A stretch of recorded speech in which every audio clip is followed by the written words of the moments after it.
صل على رسولنا صل على محمد صل على رسولنا صل على محمد صل على محمد صل على محمد صل على محمد صل على محمد صل على محمد صل الله أكبر الله أكبر الله أكبر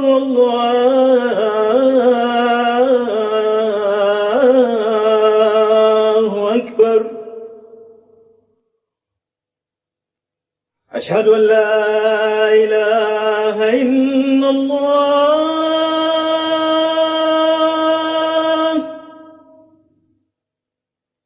أشهد أن لا إله إلا الله أشهد أن محمدا رسول الله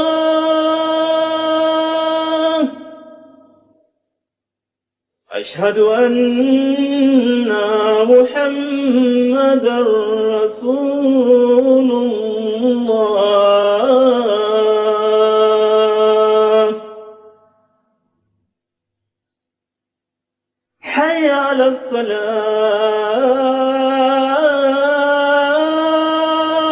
الصلاة حي على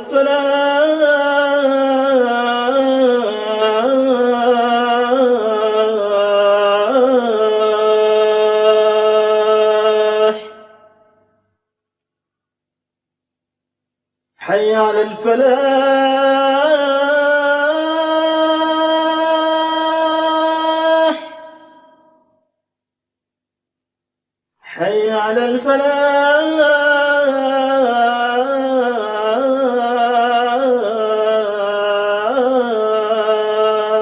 الفلاح الله أكبر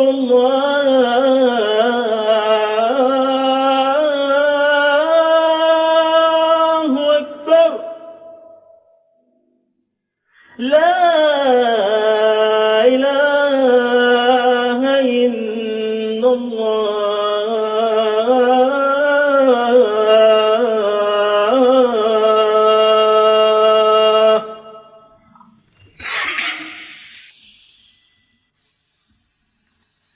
أشهد أن لا إله إلا الله وحده لا شريك له وأشهد أن محمدا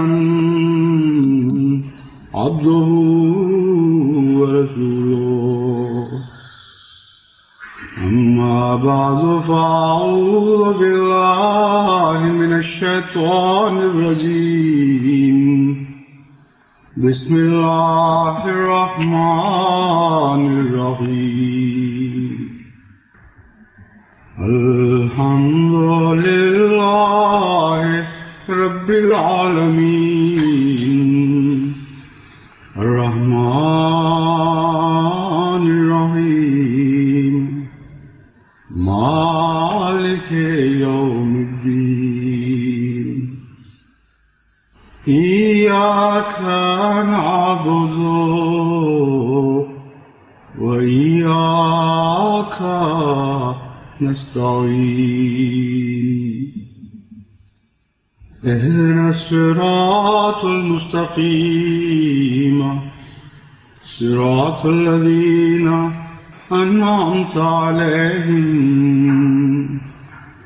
غير المغضوب عليهم ولا الضالين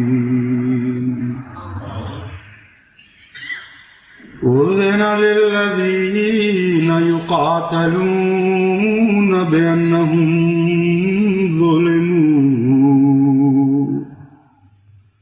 وإن الله على نصرهم لقدير قدير الذين أخرجوا من ديارهم بغير حق إلا أن يقولوا ربنا الله ولولا دفع الله الناس بعضهم ببعض لهدمت صوامع وبيع وصلوات ومساجد يذكر فيها اسم الله كثيرا ولينصرن الله من ينصره إن الله لقوي عزيز.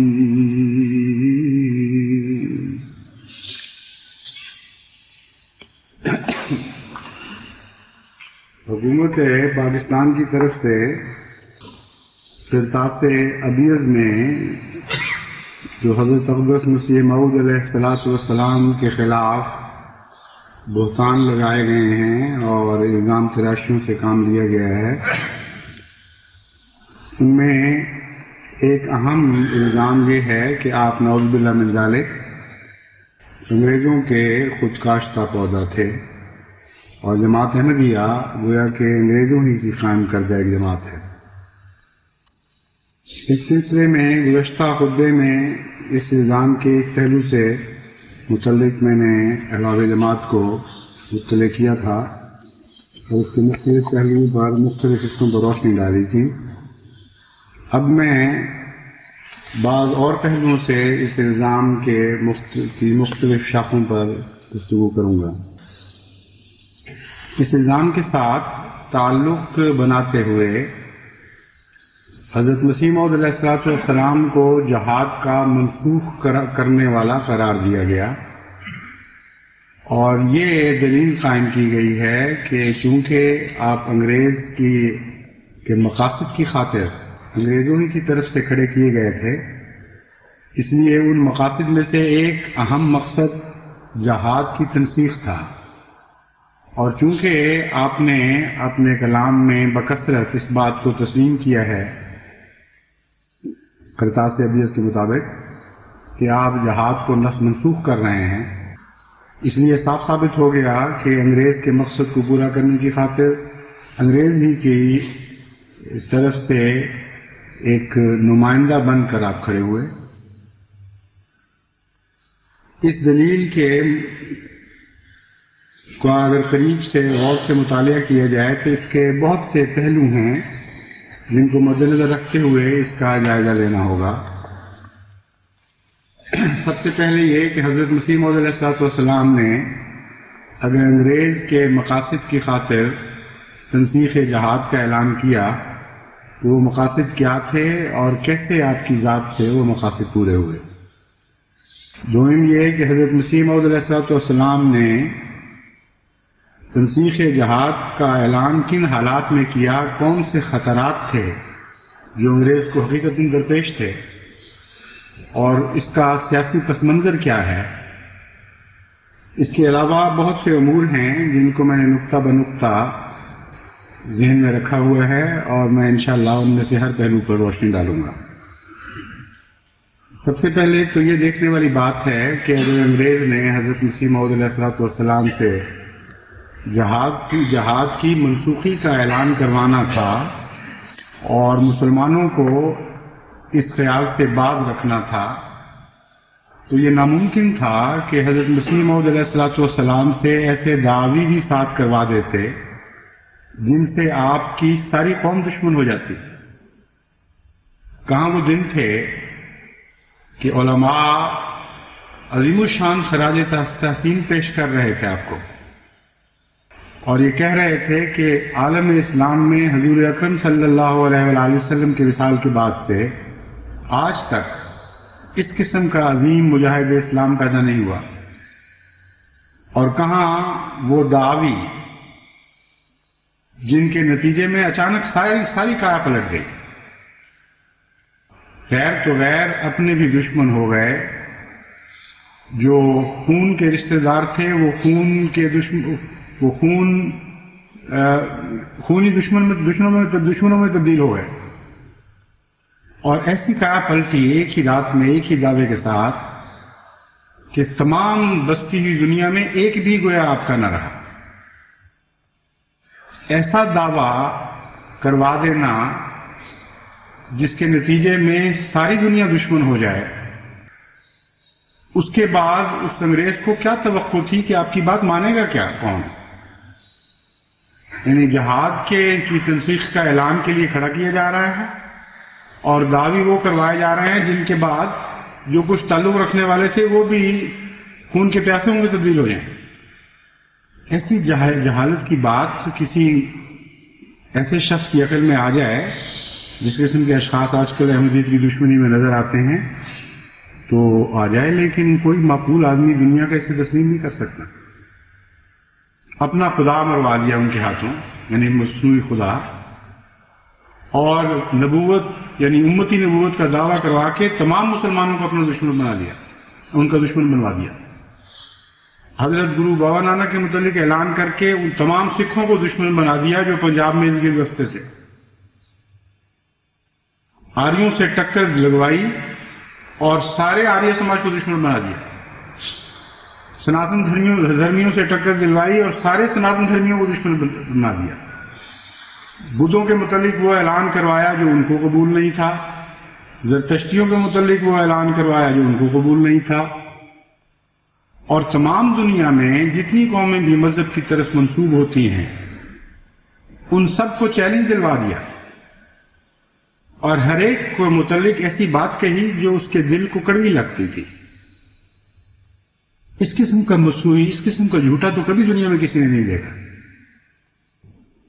کہ باتیں وہ کہے جو کڑوی ہوں، جو ہر ایک کو تکلیف پہنچاتی ہوں۔ اس قسم کے اشخاص تو سوائے نبوت کے کبھی منصہ شہود پہ نہیں ابھرا کرتے۔ قرآن کریم کی تاریخ جو قرآن کریم پیش کرتا ہے اسے اٹھا کر دیکھیے، واقعہ نبوت کے سوا ایسا واقعہ کبھی نہیں ہوتا کہ ایک شخص سب دنیا کو اپنی طرف بلانے والا ہو اور دعویٰ ایسا کرے جو سب دنیا کو نامقبول ہو۔ وقت کا سب سے کڑوا دعویٰ یہ دعویٰ ہوا کرتا ہے کہ خدا نے مجھے بھیجا ہے، جب غیر تو غیر اپنے بھی ساتھ چھوڑ دیا کرتے ہیں۔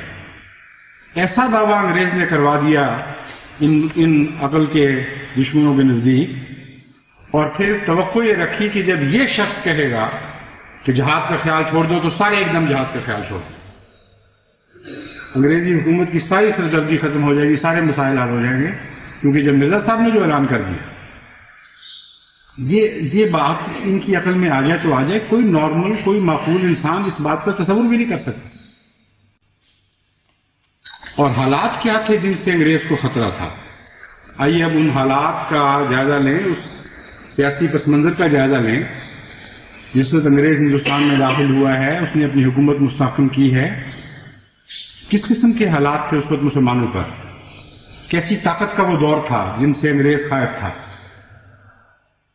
مولوی مسعود احمد صاحب ندوی اس دور کا ذکر کرتے ہوئے لکھتے ہیں، اس وقت پنجاب میں سکھا شاہی کا زور تھا، مسلمان عورتوں کی عصمت و آبرو محفوظ نہ رہی، ان کا خون حلال ہو چکا تھا، گائے کی قربانی ممنوع تھی، مسجدوں سے استبل کا کام لیا جا رہا تھا، غرض مظالم کا ایک بے پناہ سیلاب تھا جو 5 دریاؤں کی مسلم آبادی کو بہائے لیے جا رہا تھا۔ آنکھیں سب کچھ دیکھتی تھیں مگر قوائے عمل مفلوج ہو چکے تھے۔ سارا ہندوستان بس رہا تھا، تمام قوائے عمل مفلوج تھے۔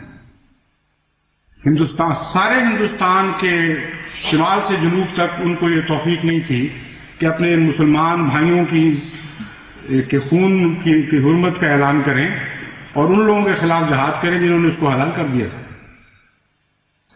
جن کے نزدیک گائے کا خون تو حرام تھا، لیکن مسلمانوں کا خون حلال ہو چکا تھا. جن کے نزدیک مسلمان عورتوں کی عصمت اور آبرو کی کوئی بھی قدر و قیمت نہیں تھی، ان ماؤں، بیٹیوں اور بہنوں کی آبرو کی حفاظت کے لیے تو کوئی بھی ہاتھ نہیں اٹھا. ان کو بچایا کس نے اس دور سے؟ وہ انگریزی حکومت تھی. جب وہ آئی تو تب امن آیا مسلمانوں کے لیے. ان مسلمانوں سے خوف کر رہے تھے انگریز، ان سے خوف کر رہے تھے جو دلی میں ایک حکومت بنا کر بیٹھے ہوئے تھے، جن کی دلی میں بھی نہیں سنی جا رہی تھی. تمام ہندو ریاستیں آزاد ہو چکی تھی. ہر طرف سے خونخوار بھیڑیوں کی طرح مسلمانوں کو نشانہ بنایا جا رہا تھا ظلم و ستم کا، جن میں اپنی حفاظت کی طاقت نہیں تھی، جن سے حکومت چھینی تھی ایک کمپنی نے. ان سے خوف تھا انگریزوں کو کہ وہ ان کو تباہ و برباد کر کے رکھ دیں گے. اور پھر وہ جہاد سچتا کیسا ہے اس کا تصور بھی تو کریں کہ انگریز آیا، سکھوں کے مظالم سے نجات دی، ہندو راجوں اور مرہٹوں کے ظلم و ستم اور استبداد سے بچایا، اور اچانک مسلمانوں کھڑا ہوتا کہ اچھا اب تم نے ہمیں بچا لیا ہے نا، اب ہم تمہیں ٹھیک کرتے ہیں، اب تمہیں بتاتے ہیں، سزا دیتے ہیں کیسے مظلوموں کو بچایا جاتا ہے. یہ تھا تصور جہاد. عقل کی بات کرو، کوئی ہوش کے ناخن لو. یہ کیا دعوے کر رہا ہے؟ کیا دنیا کو منہ کو دکھاؤ گے کہ یہ ہمارے دعوے ہیں؟ اس انگریز کے خلاف ہم جہاد کرنا چاہتے تھے، لیکن جس کو انگریز نے ہمارا دشمن بنا دیا، اس کی وجہ سے میں اس لیے ہم جہاد نہیں کر سکے کہ اس نے کہہ دیا تھا جہاد حرام ہو گیا.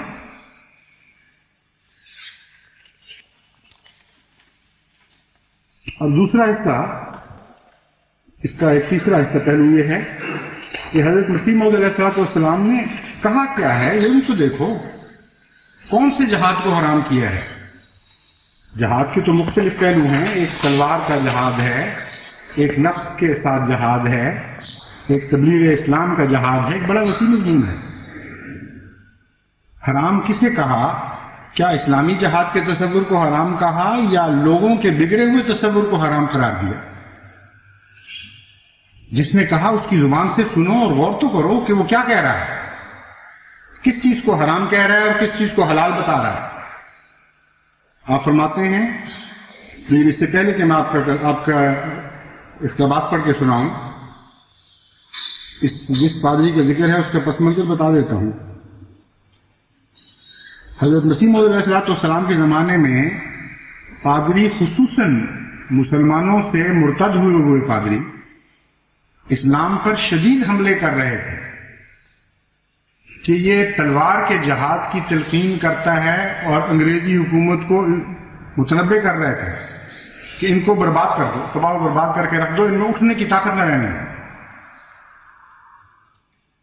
یہ وہ دور تھا جبکہ عیسائی پادری بڑھ بڑھ کر انگریزوں کو مسلمانوں کے خلاف اس وجہ سے بھڑکانا چاہتے تھے ان کے غلبے کے بعد، اور مسلمانوں میں بیچاروں میں تو کوئی جوش آ ہی نہیں رہا تھا. ان کی باتیں میں آپ کو سناؤں گا تو آپ حیران ہو جائیں گے کہ وہ اس کے نتیجے میں کیا سوچ رہے تھے اور کیا مخاطب ہو رہے تھے انگریز سے، اس سے کیا درخواستیں دے رہے تھے.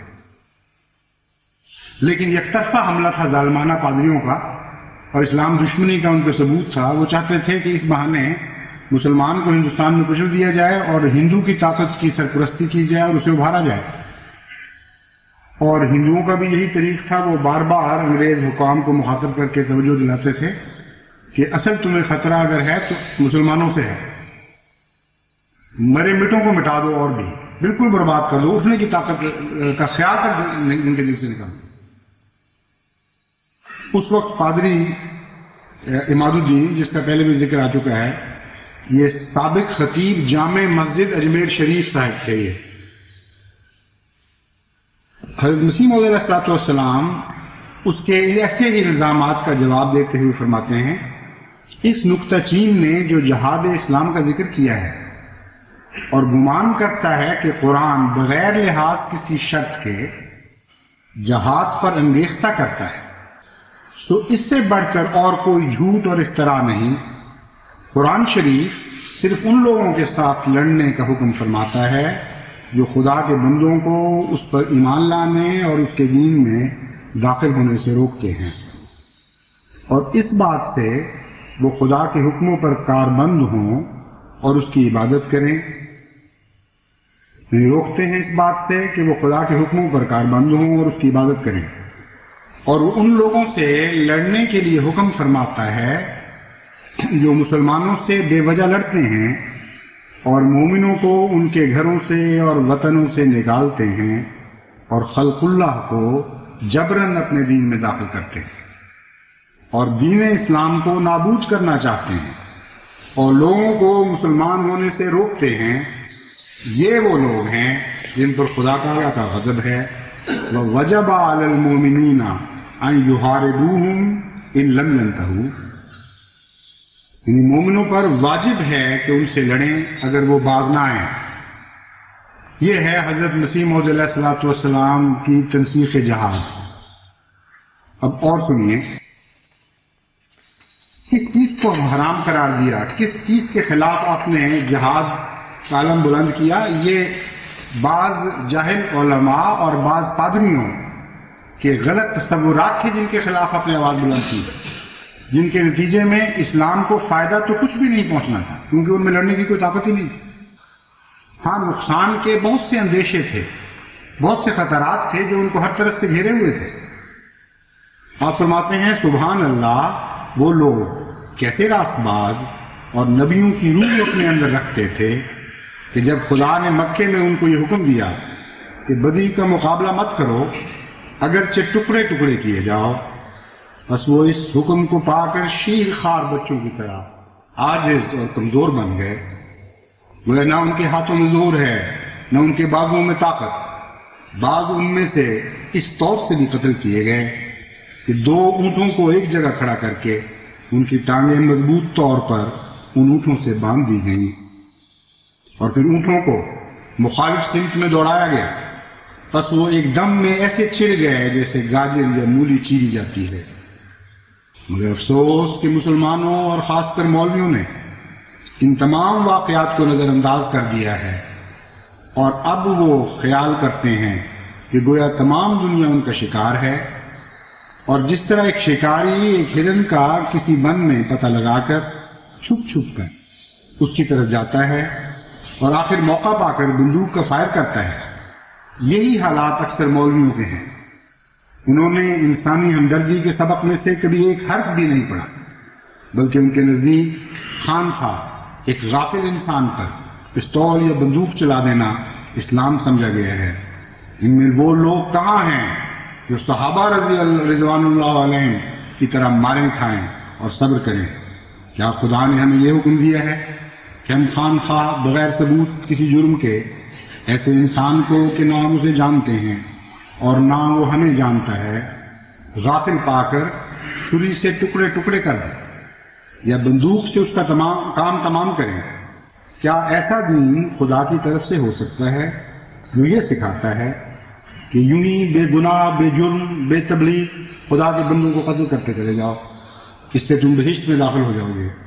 افسوس کا مقام ہے اور شرم کی جگہ ہے کہ ایک شخص جس سے ہماری کبھی کچھ سابق دشمنی بھی نہیں بلکہ روح شناسی بھی نہیں، وہ کسی دکان پر اپنے بچوں کے لیے کوئی چیز خرید رہا ہے یا اپنے کسی اور جائز کام میں مشغول ہے اور ہم نے بے وجہ بے تعلق اس پر پستول چلا کر ایک دم میں اس کی بیوی کو بیوہ اور اس کے بچوں کو یتیم اور اس کے گھر کو ماتم کدہ بنا دیا۔ یہ طریق کس حدیث میں لکھا ہے یا کس آیت میں مرقوم ہے؟ کوئی مولوی ہے جو اس کا جواب دے؟ نادانوں نے جہاد کا نام سن لیا ہے اور پھر اس بہانے سے اپنی نفسانی اغراض کو پورا کرنا چاہا ہے۔ یہ وہ جہاد کا تصور ہے جسے آپ نے حرام قرار دیا ہے۔ کون ہے آج جو اس کو آج بھی حلال کہہ سکتا ہے ان علماء میں سے؟ اس لیے جھوٹے الزام لگا رہے ہیں۔ جس چیز کو حضرت مسیح موعود علیہ الصلوۃ والسلام نے حرام کیا ہے وہ ان کے اپنے تصورات تھے، لیکن یہ تصورات اب ظاہر ہو رہے ہیں۔ اس وقت خفیہ باتیں کیا کرتے تھے یہ، اور جہاں تک انگریز کی حکومت کا تعلق ہے اس کو مخاطب کر کے جہاد کا وہی تصور اس کو بتاتے تھے جو حضرت مسیح موعود علیہ الصلوۃ والسلام فرمایا کرتے تھے۔ میں اس مضمون سے متعلق ابھی چند اقتباس پڑھوں گا، تب آپ کو پتہ چلے گا کہ حضرت مسیح موعود علیہ الصلوۃ والسلام کو کیسے مخالفین سے واسطہ پڑا تھا۔ یوں تو نہیں خدا اپنے بندوں کو چنا کرتا اور ان سے پیار کرتا، نہایت ہی دکھوں اور مصیبتوں کے ابتلا میں ڈالتا ہے، نہایت ہی ظالموں کے ساتھ واسطہ پڑتا ہے ان کو، اور صبر سے کام لیتے ہیں، تب وہ خدا کے حضور مقدس اور پاکیزہ گنے جاتے ہیں اور ان لوگوں میں شمار ہوتے ہیں جو خدا کو پیارے ہوا کرتے ہیں۔ حضرت مسیح موعود علیہ السلام فرماتے ہیں فرفعت هذه السنة برفع اسبابها في هذه الايام، یعنی تلوار کے ساتھ جہاد کے شرائط پائے نہ جانے کے باعث موجودہ ایام میں تلوار کا جہاد نہیں رہا۔ پھر فرمایا وَأُمِرْنَا أَن نَعُدَّ لِلْكَافِرِينَ كَمَا يَعُدُّونَ لَنَا وَلَا نَرْفَعُ الْحُسَامَ قَبْلَ أَن نَقْتُلَ بِالْحُسَامِ، اور ہمیں یہ حکم ہے کہ ہم کافروں کے مقابل میں اس قسم کی تیاری کریں جیسی وہ ہمارے مقابلے کے لیے کرتے ہیں، یا یہ کہ ہم کافروں سے ویسا ہی سلوک کریں جیسا وہ ہم سے کرتے ہیں، اور جب تک وہ ہم پر تلوار نہ اٹھائیں اس وقت تک ہم بھی ان پر تلوار نہ اٹھائیں۔ پھر فرماتے ہیں اس زمانے میں جہاد روحانی صورت سے رنگ پکڑ گیا ہے، اور اس زمانے میں جہاد یہی ہے کہ اعلاء کلمہ اسلام میں کوشش کریں۔ صرف یہ منسوخ فرمایا، وہ جہاد کا تصور منسوخ فرمایا جو علماء نے اپنی طرف سے بنا لیا تھا اور گھڑ لیا تھا۔ شرط جہاد نہ ہونے کے نتیجے میں جب تک وہ شرط پوری نہ ہو اس وقت تک جہاد کرنا منع ہے، یہ فرمایا۔ لیکن جہاد کا ایک حصہ ہے جو شرط نہ پوری ہونے کی وجہ سے منع ہے۔ جہاد کا جہاں تک وسیع تر تعلق ہے، وسیع تر مضمون کا تعلق ہے، آپ فرماتے ہیں جہاد فی ذات ہی تو کبھی منسوخ ہو ہی نہیں سکتا، ہر حال میں ہمیشہ لازماً جاری رہے گا، اس کی کوئی نہ کوئی صورت ایسی ہے جسے مومن سر انجام دے سکتا ہے۔ چنانچہ فرماتے ہیں کہ اعلاء کلمہ اسلام میں کوشش کریں، مخالفوں کے الزامات کا جواب دیں، دین متین اسلام کی خوبیاں دنیا میں پھیلائیں، حضرت صلی اللہ علیہ وآلہ وسلم کی سچائی دنیا پر ظاہر کریں۔ یہی جہاد ہے جب تک کہ خدا تعالیٰ کوئی دوسری صورت دنیا میں ظاہر نہ کرے، اور یہ ہمیشہ کے لیے نہیں۔ دوسری صورت سے مراد یہ ہے کہ جب دشمن اسلام جبر سے کام لے گا مذہب کے خلاف تو تمہیں بھی اجازت ہو جائے گی۔ جب تک ایسی صورت ظاہر نہیں ہوتی اس وقت تک جہاد بننا ہی ہے، جہاد کی دوسری شکلیں ہیں جو تمہارے سامنے۔ فرماتے ہیں اب سے تلوار کے جہاد کا خاتمہ ہے، ہر جہاد کا نہیں۔ وہ کیوں، اس کی وضاحت پہلے فرما چکے ہیں۔ مگر اپنے نفسوں کے پاک کرنے کا جہاد باقی ہے۔ یہ بات میں نے اپنی طرف سے نہیں کی بلکہ خدا کا یہی ارادہ ہے۔ صحیح بخاری کی اس حدیث کو سوچو جہاں مسیح موعود کی تعریف میں لکھا ہے کہ یضع الحرب، یعنی مسیح جب آئے گا تو دینی جنگوں کا خاتمہ کر دے گا۔ حضرت صلی اللہ علیہ وسلم کا الفاظ ہمارا، اور دوسرا اصول جس پر مجھے قائم کیا گیا ہے وہ جہاد کے اس غلط مسئلے کی اصلاح ہے جو بعض نادان مسلمانوں میں مشہور ہے۔ تو مجھے خدا تعالیٰ نے سمجھا دیا ہے کہ جن طریقوں کو آج کل جہاد سمجھا جاتا ہے وہ قرآنی تعلیم سے بالکل مخالف ہیں۔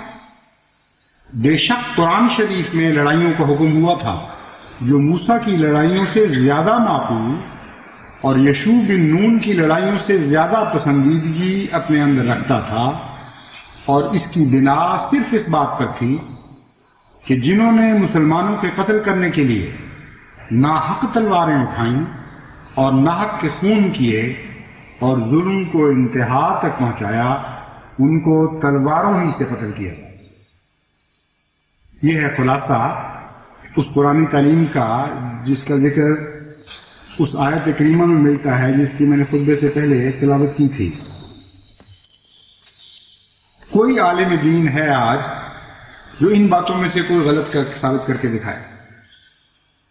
کہاں اعتراض کا محل ہے، کہاں گنجائش ہے؟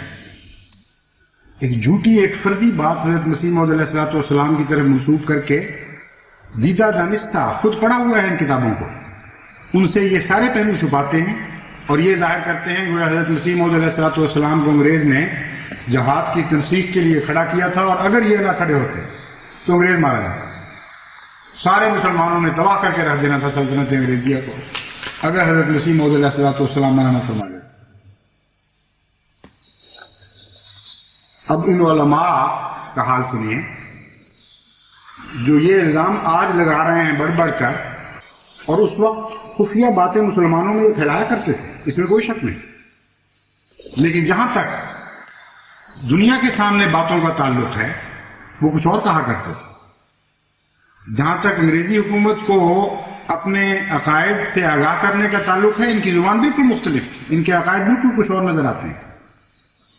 مولوی محمد حسین صاحب بٹالوی جو سب سے بڑے دشمن حضرت مسیح موعود علیہ السلام کے اور جہاد کے معاملے میں معترض، آپ لکھتے ہیں اشاعت السنہ جلد 9 صفحہ 10 پر ہے درج ہے، مفسدہ 1857 میں جو مسلمان شریک ہوئے تھے وہ سخت گناہگار اور بحکم قرآن و حدیث وہ مفسد و باغی بد کردار تھے. پھر فرماتے ہیں اس گورنمنٹ سے لڑنا یا ان سے لڑنے والوں کی خواہ ان کے بھائی مسلمان کیوں نہ ہو کسی نوع سے مدد کرنا صریح غدر اور حرام ہے. اشاعت السنہ جلد 9 صفحہ 10. پھر اپنی کتاب الاقتصاد فی مسائل جہاد کے صفحہ 16 پر رقم تراز ہیں. ان دلائل سے صاف ثابت ہوتا ہے کہ ملک ہندوستان باوجودی کے عیسائی سلطنت کے قبضے میں ہے، دارالاسلام ہے. اس پر کسی بادشاہ کو عرب کا ہو خواہ عجم کا، مہدی سوڈانی ہو یا حضرت سلطان شاہ ایرانی، خواہ امیر خراسان ہو، مذہبی لڑائی و چڑھائی کرنا ہرگز جائز نہیں. ملک کے اندر جو بستے ہیں ان پر تو فرض ہے ہی بادشاہ وقت کی اطاعت کرنا، جو اسٹیبلشڈ حکومت ہے اس کی بات ماننا. لیکن یہ فتویٰ باہر بھی دے رہے ہیں کہ تم جو انگریزی حکومت سے باہر بس رہے ہو، تم بھی اگر لڑو گے تو یہ تمہارے لیے بھی حرام ہے. پھر فرماتے ہیں اہل اسلام کو ہندوستان کے لیے گورنمنٹ انگریزی کی مخالفت و بغاوت حرام ہے.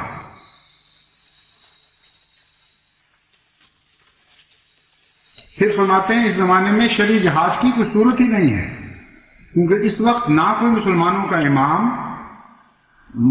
موصوف بصفات و شرائط امامت موجود ہے. آج کہاں سے پیدا ہو گیا یہ امام؟ کیا اس امام کے پیدا کرنے کے لیے فوجی حکومت درکار ہوا کرتی؟ کب مذہب کی دنیا میں خدا تعالیٰ نے فوجی حکومتوں کے ذریعے امام قائم کروائے تھے؟ فرماتے ہیں موصوف بصفات و شرائط امامت موجود ہونا چاہیے، اور نہ ان کو ایسی شوکت جمعیت حاصل ہے جس سے وہ اپنے مخالفوں پر فتح یاب ہونے کی امید کر سکیں.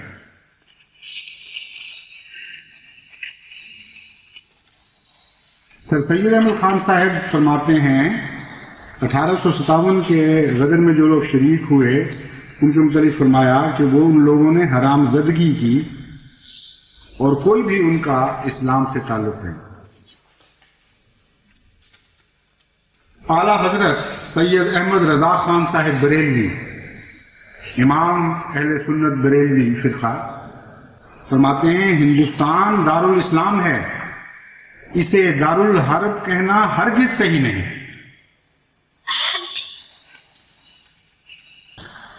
حضرت سید احمد صاحب بریلوی شہید، جن کے متعلق کہتے ہیں کہ انہوں نے جہاد کیا اور جہاد کے لیے وہ افغانستان کی طرف روانہ ہوئے اور سکھوں سے بھی لڑائی کی، وہ ایک دل ضرور تھا، وہ مقدس دل جس کے دل میں غیرت تھی مسلمانوں کی. لیکن جہاں تک انگریزی حکومت کا تعلق ہے، آپ کے سوانح نگار سوانح احمدی کلاں کے صفحہ 71 پر لکھتے ہیں سرکار انگریزی کو گو منکر اسلام ہے. فرماتے ہیں یہ ہوا یہ واقعہ کہ حضرت سید احمد صاحب بریلوی رحمۃ اللہ علیہ مجدد 13ویں صدی سے متعلق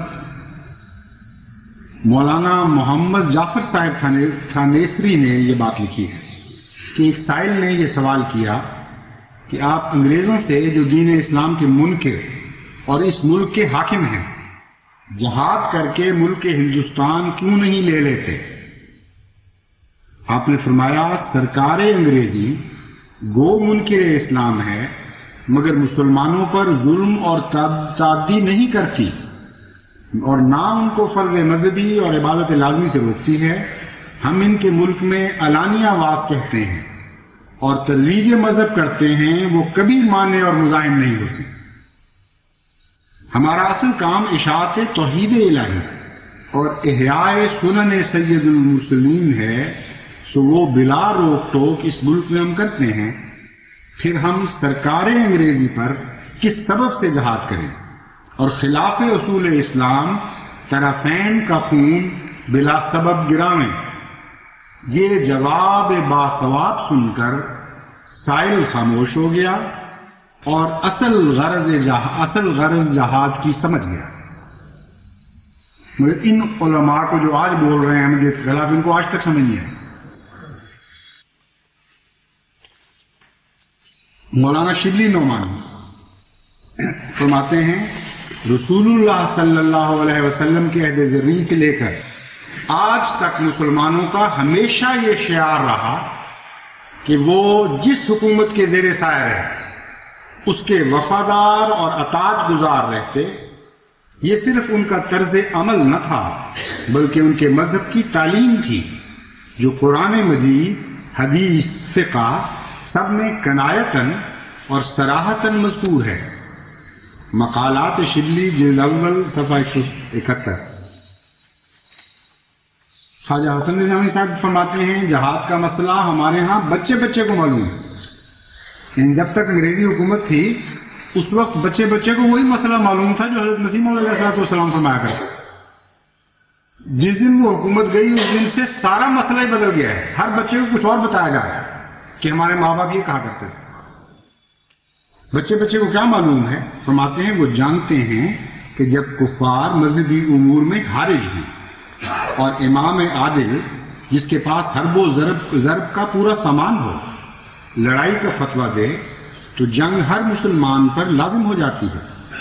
مگر انگریز نہ ہمارے مذہبی امور میں دخل دیتے ہیں، نہ اور کسی کام میں ایسی زیادتیاں کرتے ہیں جس کو ظلم سے تعبیر کر سکیں، نہ ہمارے پاس سامان حرب ہے۔ ایسی صورت میں ہم ہرگز کسی کا کہنا نہ مانیں گے اور اپنی جانوں کو ہلاکت میں نہ ڈالیں گے۔ رسالہ شیخ سنوسی صفحہ 17 مؤلفہ خواجہ حسن نظامی۔ احمدیت کے جو بعد کے دشمن ہیں ان میں سے بھی بعض یہ تسلیم کرنے پر مجبور ہوئے۔ چنانچہ ایک ملک محمد ظافر صاحب ایڈوکیٹ ہیں جنہوں نے احمدیہ تحریک کے نام پر ایک کتاب لکھی تھی۔ وہ فرماتے ہیں مرزا صاحب کے زمانے میں ان کے مشہور مقتدر مخالفین مثلا مولوی محمد حسین بٹالوی، پیر مہر علی شاہ گولڈوی، مولوی ثناء اللہ صاحب اور سر سید احمد خان سب انگریزوں کے ایسے ہی وفادار تھے جیسے مرزا صاحب۔ یہی وجہ ہے کہ اس زمانے میں جو لٹریچر مرزا صاحب کے رد میں لکھا گیا اس میں اس امر کا کوئی ذکر نہیں ملتا کہ مرزا صاحب نے اپنی تعلیمات میں غلامی پر رضامند رہنے کی تلقین کی ہے۔ یہ تسلیم کر لیا ہے کہ دو دور آئے ہیں مسلمان علماء پر۔ ایک وہ جو انگریزی حکومت کا دور تھا حضرت مسیح موعود علیہ السلام کے زمانے میں، اس وقت کچھ اور مسئلے پیش کیا کرتے تھے۔ سارے علماء وہی مسئلے پیش کرتے تھے جو مسیح موعود علیہ السلام جہاد کے متعلق فرما رہے تھے، اور آج ان کے مسائل بالکل بدل چکے ہیں اور یہ رخ ہو گیا، مشرق سے مغرب کی طرف رخ کر بیٹھے۔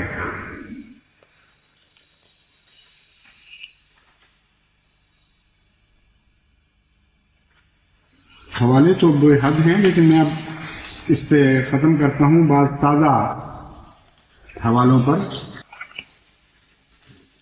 شورش کشمیری صاحب جو احمدیوں کے اول معاندین میں سے تھے، کتاب سید طاولہ شاہ بخاری میں یہ بات تسلیم کرنے پر مجبور ہو گئے کہ جمال الدین ابن عبداللہ شیخ عمر حنفی مفتی مکہ معظمہ، احمد بن ذہنی شافعی مفتی مکہ معظمہ اور حسین بن ابراہیم مالکی مفتی مکہ سے بھی فتاوی حاصل کیے گئے جن میں ہندوستان کے دارالاسلام ہونے کا اعلان کیا گیا تھا۔ تو کون سی بات باقی رہ گئی ہے؟ کہاں کے مولوی بولیں گے؟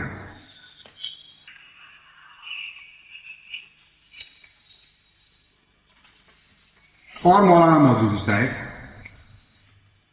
جنہوں نے حقیقت جہاد لکھی، جنہوں نے اور کتب میں بھی اپنے جہاد کے متعلق ایسی تعلیم دی جس کا کوئی مسلمان، ہوش و حواس والا مسلمان تو تصور بھی نہیں کر سکتا کہ حضرت صلی اللہ علیہ وآلہ وسلم کے جہاد کے متعلق ایسے ظالمانہ خیالات کا اظہار ہو سکتا ہے۔ سب سے متشدد جہاد میں نظریہ رکھنے والے آج مولانا مودودی صاحب تھے، آج ہیں، مراد ہے کہ ان کا فرقہ ہے اس وقت جو ان کی باتوں کو تسلیم کرتا ہے، یہ تو فوت ہو چکے ہیں۔ جہاد فی الاسلام میں جہاں تک حضرت مسیح موعود علیہ السلام کے زمانے کے ہندوستان کا تعلق ہے، اس کے متعلق آپ فرماتے ہیں ہندوستان اس وقت بلا شبہ دارالحرب تھا۔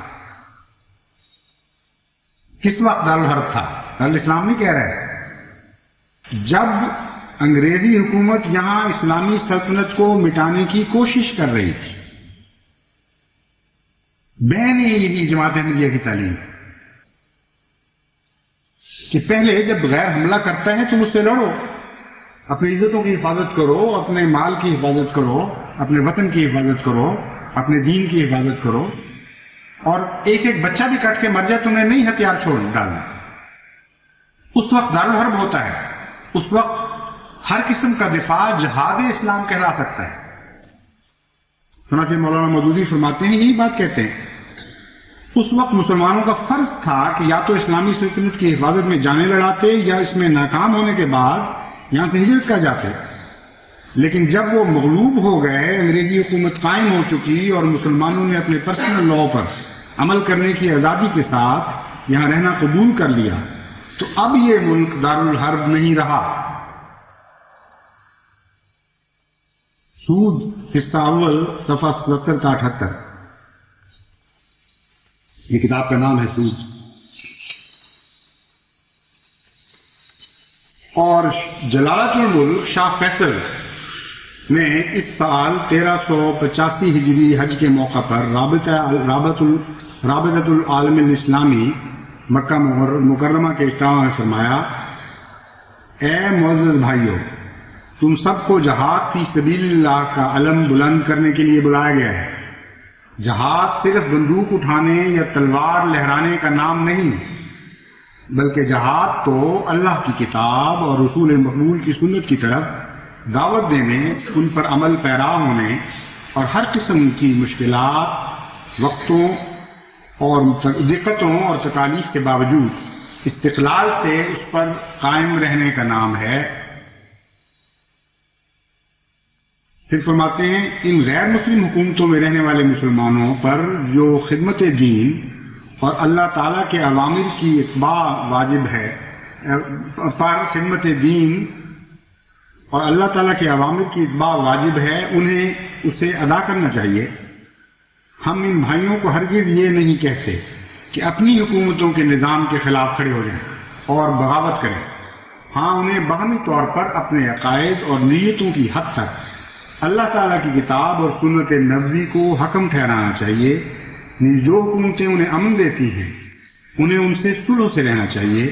وہ اپنے ممالک میں نظام کو توڑنے والے یا تخریبی عنصر ہرگز نہ بنے۔ ام القرا مکہ معظمہ 24 اپریل 1965 عیسوی کی یہ خبر ہے جو ان کے اخباروں میں شائع ہوئی۔ پس وہ علماء کہاں ہیں جو حضرت مسیح موعود علیہ السلام کو جہاد کے منسوخ کرنے والے منکر اور انگریزوں کا نعوذ باللہ من ذالک خوش آمدی اور ان کی خاطر ایک فساد کھڑا کرنے والا بتاتے ہیں؟ جو باتیں آپ نے فرمائی، یہ ساری باتیں آپ کے اپنے علماء اس وقت کہہ رہے تھے، لیکن حضرت مسیح موعود علیہ السلام جو باہر کہتے تھے وہی گھر میں بھی کہتے تھے، جو انگریزوں سے کہتے تھے وہی اپنی جماعت کو مخاطب کر کے بھی کہتے تھے۔ کوئی دوگلا پن، کوئی دوئی نہیں تھی آپ کی ذات میں یا آپ کی جماعت میں، اور جس جہاد کا اعلان کرتے تھے اس جہاد کے اوپر قائم بھی تھے۔ اس جہاد کے تصور پر صرف زبانی جمع خرچ نہیں تھی، بلکہ آپ نے اپنی ساری زندگی، اپنا سارا وجود اس جہاد کی پیروی میں خرچ کیا اور تمام جماعت کو بھی اسی کی تلقین فرمائی۔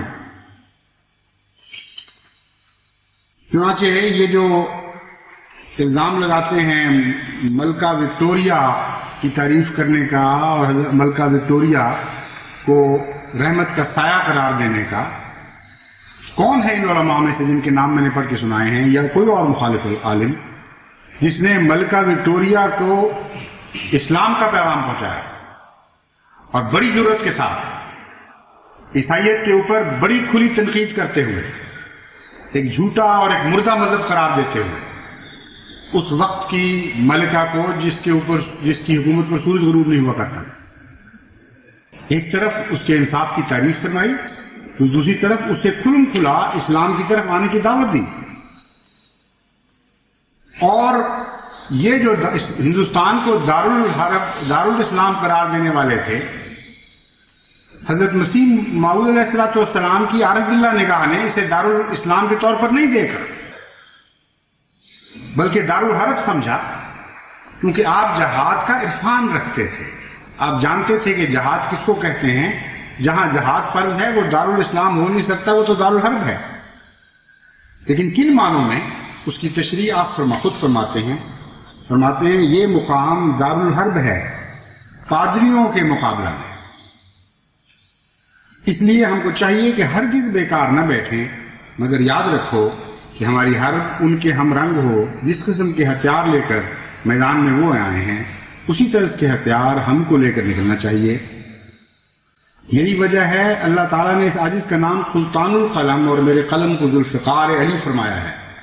اس میں یہی سر ہے کہ یہ زمانہ جنگ و جدل کا نہیں بلکہ قلم کا زمانہ ہے.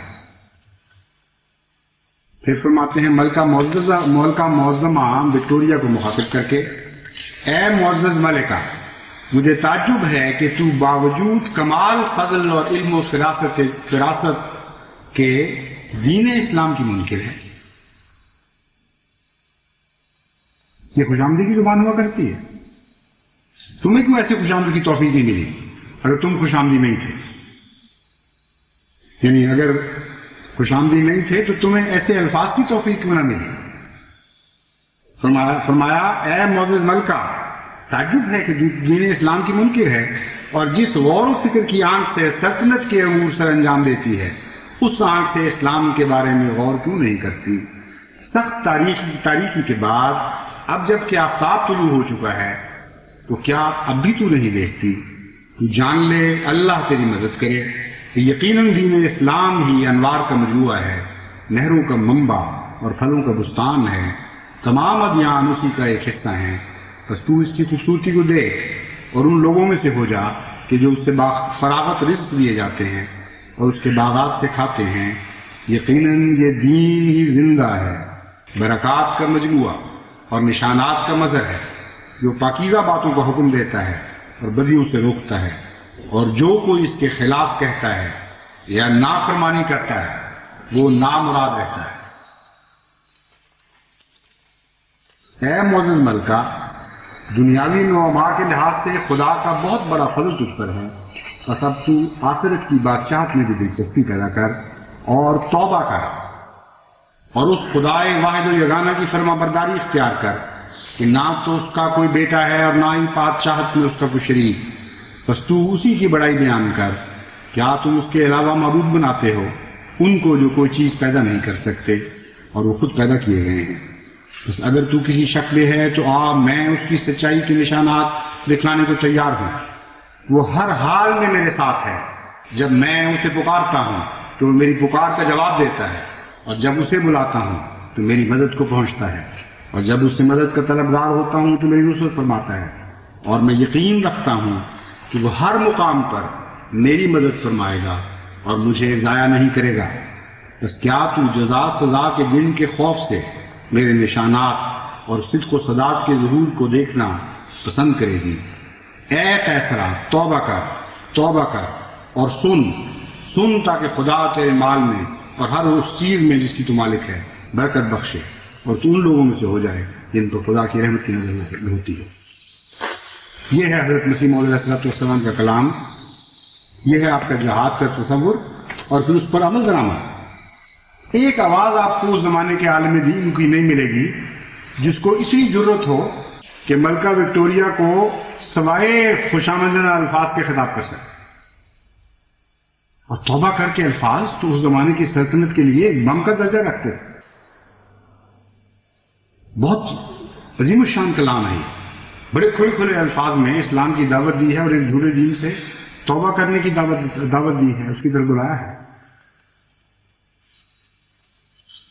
اور یہی وہ جہاد کا جذبہ ہے، یہی وہ روح جہاد ہے جس کو سمجھنے کے نتیجے میں حضرت مسیح موعود علیہ السلام نے اپنی جماعت کو ایک نہ ختم ہونے والے انمٹ جہاد کے رستے پر ڈال دیا. ہر لمحہ دن اور رات ہمارا جہاد بن گیا. ایک پاکستان کے نامور مورخ شیخ محمد اکرم صاحب اپنی کتاب موج کوثر میں اس بات کو محسوس کر کے لکھتے ہیں. فرماتے ہیں دنیا کے مسلمانوں نے سب سے پہلے احمدیوں نے اس حقیقت کو پایا کہ اگرچہ آج اسلام کے سیاسی زوال کا زمانہ ہے، لیکن عیسائی حکومتوں میں تبلیغ کی اجازت کی وجہ سے مسلمانوں کو ایک ایسا موقع بھی حاصل ہے جو مذہب کی تاریخ میں نیا ہے اور جس سے پورا فائدہ اٹھانا چاہیے. پھر فرماتے ہیں مسلمان تو جہاد بالسیف کے عقیدہ کا خیالی دم بھرتے، نہ عملی جہاد کرتے ہیں نہ تبلیغی جہاد. لیکن احمدی دوسرے جہاد یعنی تبلیغ کو فریضہ مذہبی سمجھتے ہیں، انہیں خاصی کامیابی حاصل ہوئی.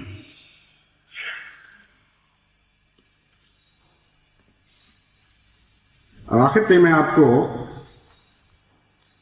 حضرت مسیح موعود علیہ السلام کے تصور جہاد اور مولانا مودودی صاحب کے تصور جہاد کا ایک موازنہ کر کے دکھاتا ہوں. ایک تو یہ کہ دو تصور ہیں ان کے. انگریزی حکومت کے دوران اس حکومت میں بیٹھ کر جو باتیں کرتے ہیں وہ اور ہیں، اور جب وہ حکومت ختم ہو جاتی ہے تو پھر جو باتیں کرتے ہیں وہ اور ہیں. دو پیمانے ہیں ہر چیز میں. حضرت صلی اللہ علیہ وآلہ وسلم کی طرف جو تصور جہاد منسوب کرتے ہیں وہ اور ہے، اور وہ ایسا خوفناک ہے کہ ایک غیرت مند مسلمان اس کو سن کر اذیت میں مبتلا ہو جاتا ہے. اصحاب شکن ہے ان کا تصور جہاد. اور حضرت مسیح موعود علیہ السلام کے خلاف باتیں کرنے اور الزام تراشی میں آج یہ جماعت سب سے آگے ہے. مگر اس سے پہلے کہ مولانا مودودی کا تصور جہاد ان کے الفاظ میں آپ کے سامنے رکھوں، میں میجر آفبن کی یہ کتاب اسلام انڈر دی عرب رول کا ایک اقتباس آپ کے سامنے رکھتا ہوں. میجر آفبن کی کتاب کا اقتباس ہے. اس میں اسلام زیر حکومت عرب، یہ ترجمہ اس کا کیا ہے کرنے والے نے، مگر اصل نام ہے اسلام انڈر دی عرب رول. وہ لکھتے ہیں جب آپ کو تکلیفیں دی جاتی تھیں یہاں حضرت صلی اللہ علیہ وسلم کو، اس وقت جو اصول آپ نے تجویز کیے تھے ان میں سے ایک یہ بھی تھا کہ مذہب میں کوئی زبردستی نہیں ہونی چاہیے. مگر کامیابی کے نشے میں آپ کے بہتر خیالات کی آواز کو نعوذ باللہ من ذالک،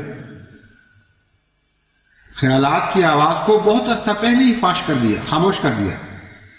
انہوں نے جنگ کا ایک عام فرمان جاری کر دیا تھا جس کا نتیجہ یہ تھا کہ اہل عرب نے ایک ہاتھ میں قرآن اور دوسرے ہاتھ میں تلوار لے کر جلتے ہوئے شہروں کے شعلوں اور تباہ و برباد شدہ خاندانوں کی چیخ و پکار کے درمیان اپنے دین کی اشاعت کی.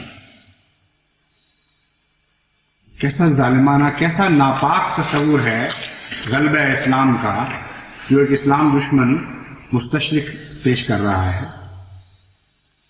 اسی تصور کو مولانا مودودی لگی لپٹی باتوں میں ریشم کے کپڑے میں لپیٹ کر اپنی فصاحت و بلاغت کے پردوں میں چھپا کر اس طرح پیش کرتے ہیں.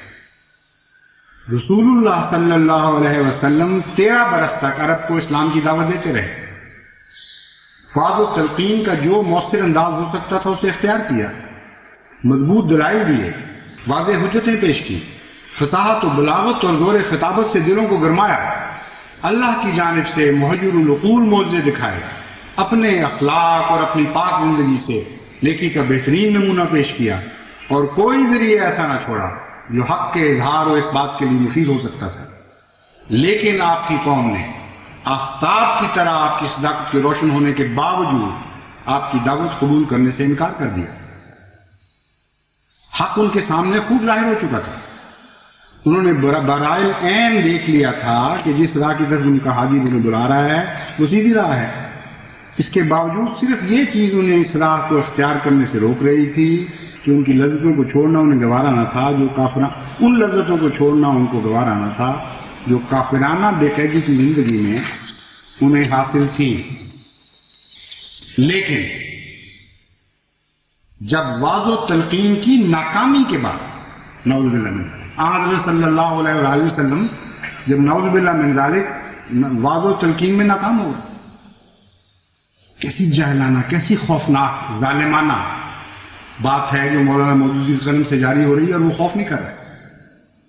اس آواز کو سنیں اور قرآن کریم کی اس آواز کو سنیں، فذکر ان نفعت ذکر، اے محمد تو نصیحت کرتا چلا جا، کیونکہ یقیناً تیری نصیحت ناکام نہیں ہو سکتی، تیرے انداز اور ہے، تیری نصیحت میں ایک ایسی قوت ہے جو ناکامی کا منہ دیکھ نہیں سکتی۔ فذکر ان نفعت ذکر، اور اگر تیری نصیحت کے باوجود کو نہیں مانتا تو ہم تجھے زبردستی کی اجازت نہیں دیتے۔ انما انت مذکر لست علیہم بمسیطر الا من تولی وکفر فیعذبہ اللہ العذاب الاکبر، کہ تیری نصیحت میں حسن ہے، پیار ہے، ملاحت ہے، دل نشین ہے تیری باتیں، اور ہو نہیں سکتا کہ اثر نہ کرے، ہم تجھے یقین دلاتے ہیں، مگر اگر کوئی بدقسمت ان سے منہ موڑے اور ان کو قبول نہ کرے تو ہم تجھے زبردستی کی اجازت نہیں دیتے، تجھے ہم نے داروغہ نہیں بنایا، تو مذکر ہے۔ الا من تولی وکفر، پھر جو کوئی انکار کرے گا ہم اس کو پکڑیں گے، ہم اس کو سزا دیں گے۔ یہ کلام اللہ ہے اور یہ کلام مودودی ہے جو یہ کہہ رہا ہے۔ لیکن جب پڑھا نہیں جاتا یہ خطر، لیکن جب وعظ و تلقین کی ناکامی کے بعد داعیے اسلام نے ہاتھ میں تلوار لی اور علی کل معصرۃ و دم و مال یدعى فهو تحت قدمی یا تحت ہاتین کا اعلان کر کے، اس کا ترجمہ یہ ہے کہ خبردار، ہر قسم کے امتیازات اور خون اور مال جس کی طرف بلایا جاتا تھا، جس کی وجہ سے لڑائی کی طرف گویا کہ بلایا جاتا تھا، وہ آج میرے پاؤں کے دونوں پاؤں کے نیچے ہیں۔ یہ اعلان کر کے جب آپ نے کچھ کیا، اور آپ جانتے ہیں یہ اعلان کب فرمایا تھا؟ حجۃ الوداع کے موقع پر۔ یہ آخری اعلان ہے آپ کا۔ کس طرح باتوں کو توڑا مروڑا گیا ہے۔ ایک عالم دین یہ ہو سکتا ہے بہرحال اس کو خبر نہ ہو کہ یہ اعلان کب کا ہو رہا ہے، اور وہ کس طرح کس زمانے میں لے جا کے اس کو چسپاں کرنے کی کوشش کر رہا ہے۔ کا اعلان کر کے تمام موروثی امتیازات کا خاتمہ کر دیا، عزت و اقتدار کے تمام رسی بوتوں کو توڑ دیا، ملک میں ایک منظم اور منضبط حکومت کر دی، اخلاقی قوانین کو بزور نافذ کر کے اس بدکاری و گناہگاری کی آزادی کو سلب کر لیا جس کی لذتیں ان کو مدہوش کیے ہوئے تھی، اور وہ پرامن فضا پیدا کر دی جو اخلاقی فضائل اور انسانی محاسن کے نشو و نما کے لیے ہمیشہ ضرور ہوا کرتی۔ اسی بات کو آسبن کہتا ہے بیواؤں اور یتیموں کی دردناک چیخوں کے درمیان، اس کے بعد روتے روتے آخر چلانے والوں کو نیند آ جایا کرتی ہے۔ اس کا نام انہوں نے رکھا ہے تسکین، امن۔ اب کوئی آواز نہیں آ رہی تو دلوں سے رفتہ رفتہ بدی و شرارت کا رنگ چھوٹنے لگا، طبیعتوں سے فاسد مادے خود بخود نکل گئے، روحوں کی کثافتیں دور ہو گئیں، یعنی جسے قوت قدسیہ، سمجھانا، تذکیر، دعائیں، جو چیزیں پیدا کرنے میں ناکام ہو گئی تھی کلیۃ نعوذ باللہ من ذالک، فرماتے ہیں اس وقت تلوار چمکی ہے اور وہ سارے کام کر دکھائے، نعوذ باللہ۔ تو کیا دیکھتے ہیں کہ روحوں کی کثافتیں دور ہو گئی، صرف یہی نہیں کہ آنکھوں سے پردہ ہٹ کر حق کا نور صاف یہاں ہو گیا۔ کون سا پردہ؟ اس کے متعلق قرآن کریم فرماتا ہے ختم اللہ علی قلوبہم وعلی سمعہم وعلی ابصارہم غشاوہ۔ یہ وہ لوگ ہیں جو نہیں ایمان لائیں گے، سواء علیہم انذرتہم ام لم تنذرہم لا یؤمنون۔ ان کی تصویر کھینچی گئی ہے سواء علیہم ولم۔ اللہ فرماتا ہے کہ یہ پردے نہیں چاک ہوا کرتے جو ظلم اور صفاقی کے پردے ہوا کرتے، لیکن مولانا مودودی فرماتے ہیں نہیں، اللہ کو کیا پتا، میں جانتا۔ فرماتے ہیں تلوار نہیں جب تک استعمال ہوئی نہیں چاک ہوئی، ٹھیک ہے اللہ تعالیٰ کو اس وقت تک صحیح فرما رہا تھا، تلوار تو نہیں تھی، ہاں جب تلوار اٹھی ہے پھر یہ سارے پردے چاک ہو گئے۔ کہتے ہیں اور گردنوں میں وہ سختی اور سروں میں وہ نخوت بھی باقی نہیں رہی جو ظہور حق کے بعد انسان کو اس کے آگے جھکنے سے باز رکھتی ہے۔ عرب کی طرح دوسرے ممالک نے بھی، سنیے، جو اسلام کو اس صورت سے قبول کیا کہ ایک صدی کے اندر چوتھائی دنیا مسلمان ہو گئی، تو اس کی وجہ بھی یہی تھی کہ اسلام کی تلوار نے ان پردوں کو چاک کر دیا جو دلوں کو پڑے ہوئے۔ تاریخ سے بھی نابلد، کلیتاً ناواقف۔ اس اعلان کی ایک ایک لفظ کو انڈونیشیا کا ہر مسلمان جھٹلا رہا ہے، اس اعلان کے ایک ایک لفظ کو چین کے وہ 4 صوبے جو تمام تر مسلمان ہو چکے ہیں وہ سب جھٹلا رہے ہیں۔ کوئی اسلام کی تلوار نہ انڈونیشیا پہنچی، نہ ملایا پہنچی، نہ چین پہنچی۔ کروڑ کروڑ مسلمان جو باقی سب دنیا کی مسلمانوں سے کئی گنا زیادہ ہیں آج بھی تعداد ہے، ان کا ایک ایک بچہ، ان کی ایک ایک عورت، ان کا ایک ایک مرد، ایک ایک جوان، ایک ایک بوڑھا جھٹلا رہا ہے اس اعلان اور اعلان کر رہا ہے کہ خدا کی قسم محمد کی تلوار نے نہیں، محمد کے حسن نے ہمیں فریفتہ بنایا تھا، اور محمد کے حسن اور قوت قدسیہ نے ہمارے دل جیتے تھے۔ حضرت مسیح موعود علیہ السلام کیا فرماتے ہیں، کیسے انقلاب برپا ہے؟ جہاد کون سا تھا جس کے نتیجے میں حضرت صلی اللہ علیہ وسلم نے عظیم الشان غلبہ نصیب فرمایا؟ فرماتے ہیں حضرت صلی اللہ علیہ وسلم کا انقلاب عظیم دعاؤں ہی کے نتیجے میں رونما ہوا تھا۔ وہ عرب کی بیابانی ملک میں ایک عجیب ماجرا، وہ جو عرب کے بیابانی ملک میں ایک عجیب ماجرا گزرا کہ لاکھوں مردے تھوڑے دنوں میں زندہ ہو گئے اور پشتوں کے بگڑے ہوئے الہی رنگ پکڑ گئے اور آنکھوں کے اندھے بینا ہوئے اور گونگوں کی زبان پر الہی معارف جاری ہوئے، اور دنیا میں ایک دفعہ ایک ایسا انقلاب پیدا ہوا کہ نہ پہلے اس سے کسی آنکھ نے دیکھا اور نہ کسی کان نے سنا۔ کچھ جانتے ہو کہ وہ کیا تھا؟ کچھ جانتے ہو کہ وہ کیا تھا؟ وہ ایک فانی فی اللہ کی اندھیری راتوں کی دعائیں ہی تو تھی جنہوں نے دنیا میں شور مچا دیا اور وہ عجائب باتیں دکھلائیں کہ جو اس امی بے کس سے محالات کی طرح نظر آتی تھی۔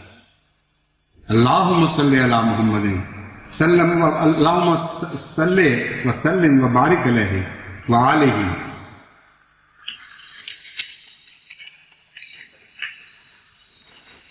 حضرت مسیح موعود علیہ السلام کی اس تحریر کے مقابلے پر مولانا مودودی صاحب کی تحریر پڑھ کر دیکھیے، دونوں کے درمیان ایک فرق بین ہے، ایک بعد المشرقین ہے،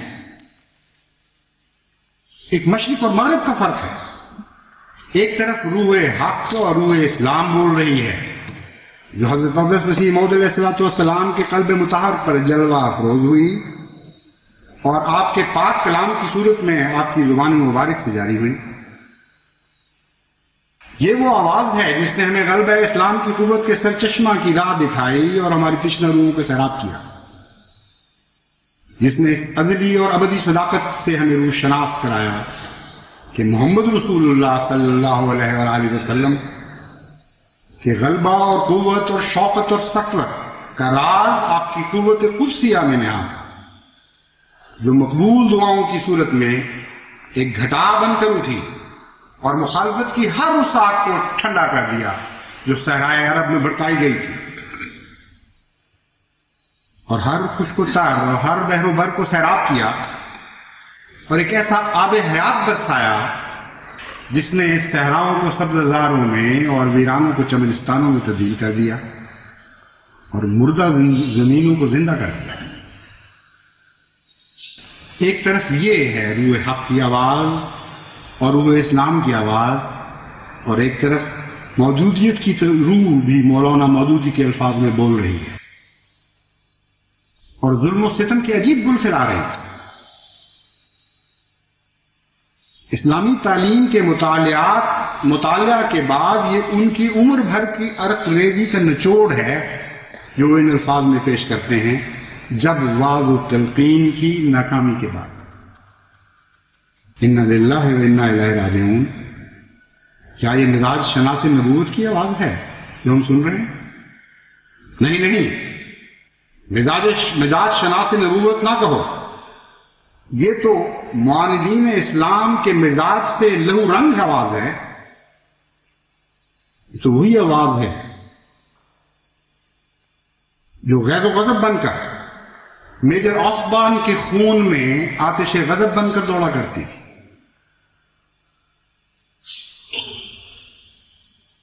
یہ تو وہی نجس آتش سیال ہے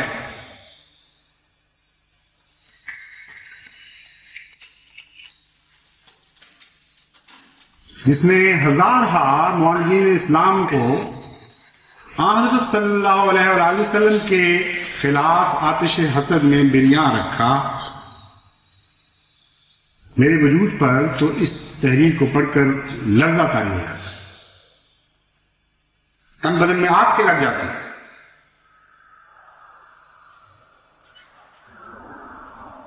الفاظ نہیں، یہ تو پتھر ہیں، بے درد بے رحم پتھر. یہ کلام نہیں، یہ تو نشتر ہیں، صفات تیز دھار نشتر جو ہر عاشق رسول کے دل پر چلتے ہیں. یہ وہ نشتر ہیں جن کے زخم گہرے اور پردرد اور سخت اذیتناک ہیں. کیا یہ مزاج شناس نبوت کی آواز ہے جو ہم سن رہے ہیں؟ نہیں. یہ تو آسمان اور عماد الدین کی باتیں ہیں اور مسلمانوں کے دل سے خون کی ہولی کھیلنے والی باتیں.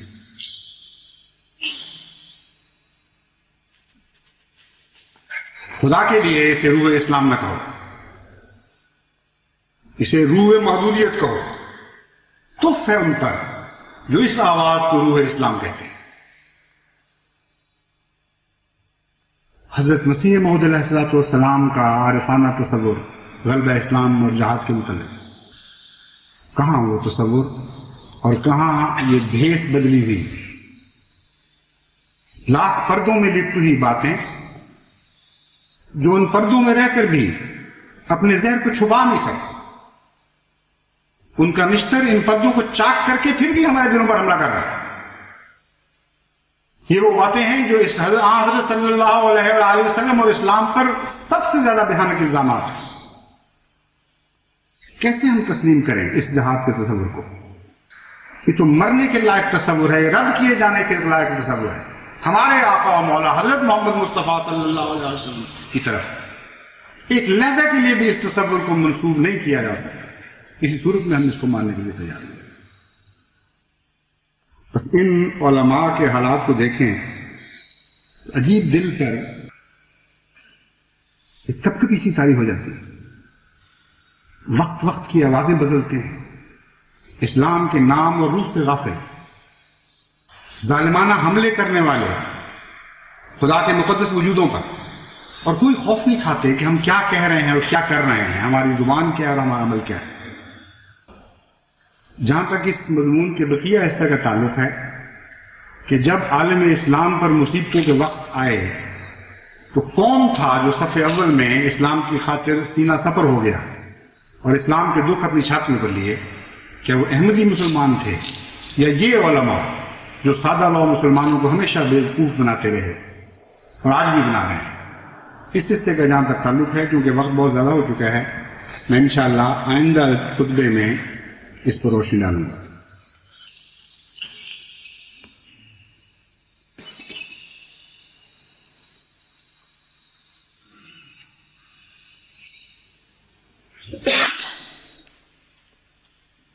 الحمدللہ نحمدہ ونستعینہ ونستغفرہ ونؤمن بہ ونتوکل علیہ ونعوذ باللہ من شرور انفسنا ومن سیئات اعمالنا من یهده اللہ فلا مضل له ومن يضلل فلا هادي له ونشهد أن لا إله إلا الله وحده لا شريك له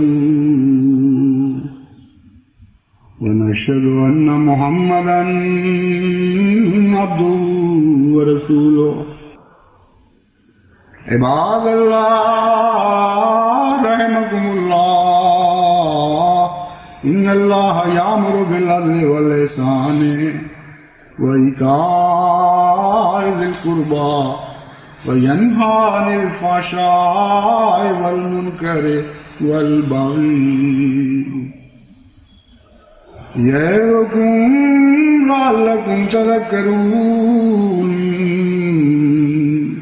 اذكروا الله يذكركم وادعوه يستجب لكم ولذكر الله أكبر